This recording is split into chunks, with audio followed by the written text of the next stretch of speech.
Hi friends, welcome back to my YouTube channel. ఈరోజు మనం mutton గోంగూర వండుకుందామా. ముందుగా మనం ఒక కడాయి తీసుకుని తగినంత నూనె వేసుకుని మంచిగా గోంగూరని కడిగి శుభ్రంగా ఉడకబెట్టుకోవాలి. ఆ ఉడికిన గోంగూర అలా అలా మెత్తగా అయినంత వరకు అలా మగ్గించి దాన్ని సపరేట్గా పక్కన పెట్టుకోవాలి. తర్వాత మనం ఒక కుక్కర్ తీసుకుని కుక్కర్లో తగినంత నూనె వేసుకుని ఉల్లిపాయలు పచ్చిమిర్చి బాగా ఎర్రగా వేగేంత వరకు ఉంచి తర్వాత మనం అల్లం ముద్ద వేసుకోవాలి.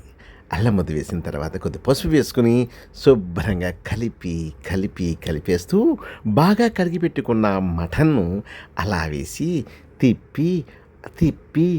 తిప్పుతూ అలాగ మగ్గించుకుని ఆ వాటరు మగ్గినంతసేపు ఉడికించుకుంటే ఎటువంటి నీసు వాసన రాకుండా చాలా టేస్ట్గా ఉంటుంది. తర్వాత తగినంత ఉప్పు, కారం, మసాలా వేసుకుని అలా కలుపుతూ అలా గరం మసాలా పౌడర్ కూడా వేసి కలుపుతూ ఉండాలి. కలిపిన తర్వాత తగినంత వాటర్ వేసుకుని కుక్కర్ మూత పెట్టుకుని అలా 5 లేక 6 విజిల్స్ వచ్చినంత వరకు ఉడకనిచ్చుకోవాలి. తర్వాత మూత తీసి చూసి మనం ముందుగా పెట్టుకున్న గోంగూర ముద్దని అందులో వేసి అలా తిప్పుతూ ఆ యొక్క టేస్ట్ని మనం ఆస్వాదిస్తూ కొద్దిగా వాటర్ వేసుకుని కొంతసేపు ఉడకనివ్వాలి.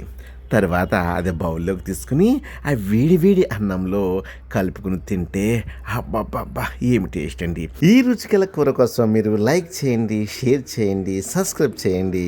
Bye friends.